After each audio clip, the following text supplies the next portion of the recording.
السلام عليكم واهلا بكم متابعي قناة ريال مدريد وبس وعشاق النادي الملكي. أرجو منكم الاشتراك بالقناة لكي يصلكم كل أخبار المنينجي.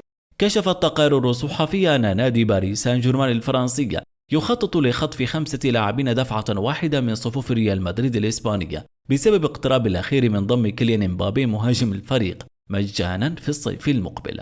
وكان امبابي ضمن اهتمامات ريال مدريد الإسباني في الانتقالات الصيفية المنتهية، إلا أن النادي الملكي لم يقدم أي عرض له، مفضلا ضمه مجانا عقب نهاية عقده. ومن المقرر أن ينتهي عقد مبابي مع باريس في صيف عام 2024، ويرفض حتى الآن كل عروض التجديد، ويرغب في الرحيل مجانا عقب نهاية الموسم الجاري. وأكدت صحيفة سبورت الإسبانية أن نادي باريس سان جيرمان سيعمل على الرد بطريقته الخاصة على صفقة مبابي، حيث ينوي خطف 5 جواهر من داخل سانتياغو برنابيو. وتابعت البرازيلي فينيسيوس جونيور ومواطنه رودريغو على رأس أولويات سان جيرمان، بالإضافة إلى ثلاثي خط الوسط أورلين تشاوميني وكامافينجا وفالفيردي لتعويض راحل ماركو فيراتي هذا الصيف. وأنهى النجم البرازيلي فينيسيوس جونيور الجدل بشأن رحيله عن البرنابيو خلال الفترة القادمة.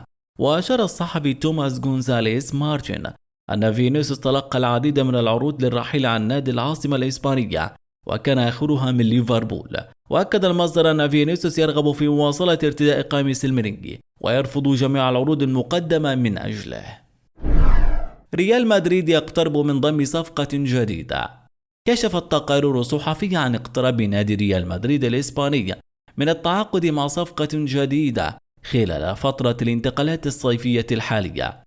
وحسب ما ذكرته شبكة ديفنسا سنترال الإسبانية، فإن ريال مدريد يستهدف التعاقد مع بلوكاس كلوسترمان مدافع لايبزيغ الألماني، وذلك لتدعيم خط دفاع الميرينجي خلال الفترة المقبلة. وذكرت الشبكة الإسبانية أن مركز كلوسترمان الأساسي هو الظهير الأيمن، لكنه لعب أيضا كظهير أيسر وقلب دفاع. وينتهي عقد اللاعب مع لايبزيغ في شهر يونيو من العام القادم 2024، لكنه ينوي التوقيع مع النادي الألماني على عقد جديد كي يساعده على الاستفادة ماديا من رحيله. وينوي لايبزيغ الموافقة على أي عرض يرغب في الحصول على خدمات لوكاس بعد تجديد عقده مقابل 30 مليون يورو.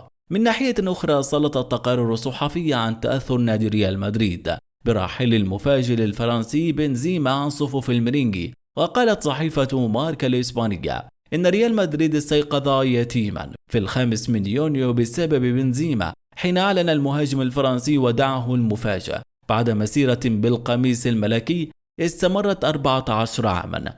ويعد بنزيما أفضل هداف في تاريخ النادي الملكي ب 354 هدف، واللاعب الذي حصل على الألقاب إلى جانب مارسيلو 25 لقب، كما أنه فاز ب5 ألقاب دوري أبطال أوروبا.